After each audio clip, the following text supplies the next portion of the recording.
It's Jules Scully at the B&G stand, and I'm with Peter Brolton. Peter, thanks for joining me today. Thank you very much. Just tell me what you're exhibiting here this week. We are having packaging solutions on the stand for direct food packaging and also secondary packaging. But what the main thing is that we really think about the environment here at B&G. So we've got here a paper pouch, in effect, with a coating. It's plastic free, and the great thing is that of course it can be recycled with the paper recycling. A lot of consumers are at the moment, confused about all this recycling and mixed plastics.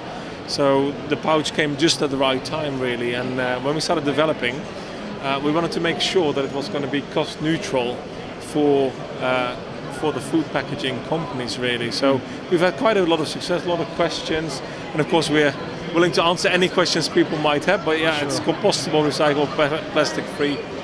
Other packaging solutions that we do has all got to do with that we kind of don't use mixed plastics, so we try to just keep using the same sort of polymer so it can be recyclable at the end of its life, really. And the pouches are fully recyclable. They can be recycled from the curbside, from people's houses. They don't need to go to a specialist centre. No, exactly, and that's again one of the great things of the earth pouches is that because it can be paper recycled, there's no confusion, because indeed councils all over the country, they've got different rules for plastics, which makes it indeed very, very complicated. This can just go with your paper or anything else, and it can be recycled. Sure. And what final products is it aimed for? Sort of cereals or dry goods? Actually, that's quite good. We're working with a brand called True already, and there's more and more people coming on stream. Dry and moist products, so it's got the right barrier properties to keep the moisture kind of locked in. And you can think of bakery products, confectionery products, all those sort of products can go into the earth pouch. And our phase 2 development is that we're also going to actively work on an oxygen barrier as well, so that's going to be phase 2 of the product. And what sort of challenges did you face when developing the products? It took 2 years to develop them, so what did you have to overcome? One really is to kind of get the right sort of coating on the paper to get the barrier capabilities, but also to make it heat sealable. But the second thing is that paper itself doesn't like to be formed while it's moving. So we've had to develop a special folding mechanism to get the paper formed into a pouch, in effect, and then get it to seal. The great thing is now we've got a pre-made product.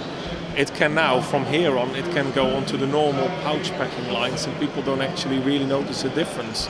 So that's a great thing. We're doing the hard bit, but still, it's cost neutral. And what different size formats have you got of the pouches? Well, really, it's all bespoke. So we go from very small, from like a flat pouch to one that has got like a gusset, as you can see here.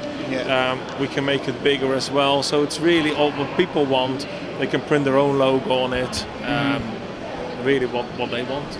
I think we're seeing this year there's a big focus on sustainability. Do you think in the coming years that trend's going to continue, and recyclable packaging and less use of plastic is going to carry on being the case? I think consumers are becoming more and more aware, and Blue Planet really, I think with David Attenborough, started this all off.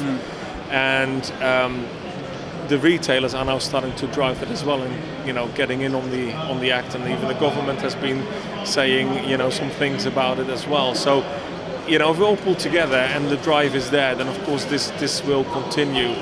And we as a company, we are not, we add value by making it bespoke for the food packer and for the consumer. So we, of course, are very encouraging this drive to making sure that everything can either be recycled, or composted, but that we're getting something more eco-friendly out there. Sure. Well, I'm sure we'll have more on this on foodbev.com. Peter, thanks for joining me today. Thank you very much. Cheers.